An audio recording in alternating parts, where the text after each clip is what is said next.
Trump's threats force U.S. allies to grapple with a global rupture. London, it's the end of the world as we know it. Far from feeling fine, however, America's allies are increasingly reckoning with the idea that President Donald Trump's actions mean the old global order isn't coming back. Trump arrived at the World Economic Forum in Davos, Switzerland, on Wednesday, having completed his first year in office in his second term that has been dizzying for America's friends and adversaries alike.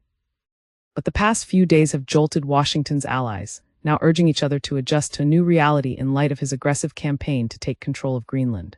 The shift in the international order is not only seismic, but it is permanent, and the sheer speed of change far outstrips anything we have seen in decades. European Commission President Ursula von der Leyen said hours before Trump was due to address world leaders.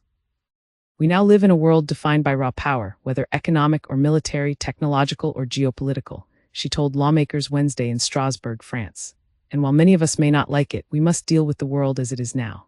The unlikely epicenter of this geopolitical rupture is Greenland, the semi-autonomous Danish island that Trump is pursuing so aggressively he has threatened tariffs and even military action against his own NATO allies.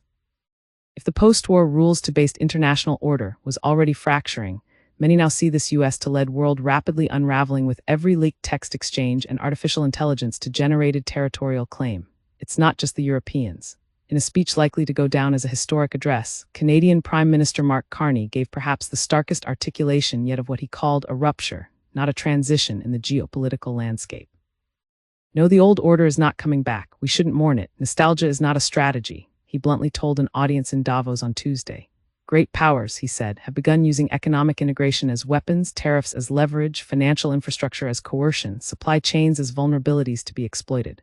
Carney also used his speech to say what many see as the quiet part out loud, that the ideas behind this Western-dominated world were often a useful fiction.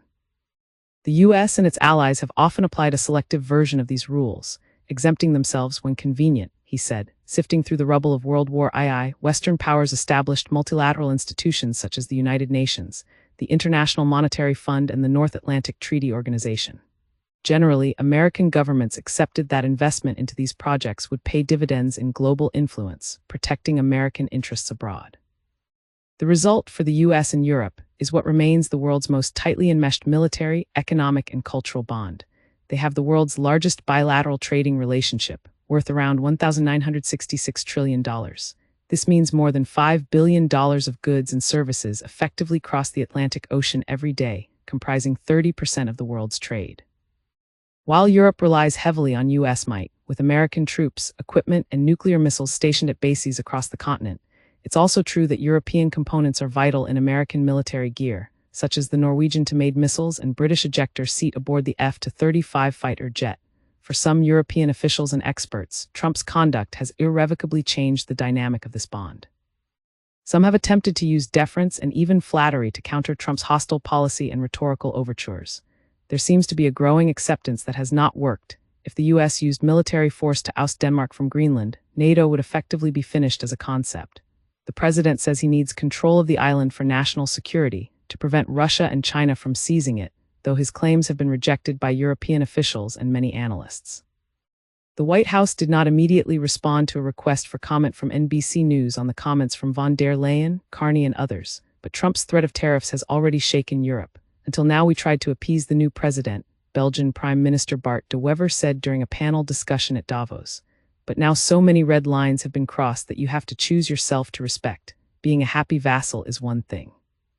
Being an unhappy slave is something else entirely. Europe has for years talked a good game in unshackling itself from American military dependence at least, but it remains to be seen what it does now. Canada, meanwhile, is forging a new strategic partnership with China, leading many analysts to observe that Trump's policies may be pushing allies into Beijing's embrace. Carney told so to called middle powers, such as his, to stop invoking the rules-based international order as though it still functions as advertised. But he said, "We believe that from the fracture we can build something better, stronger, more just."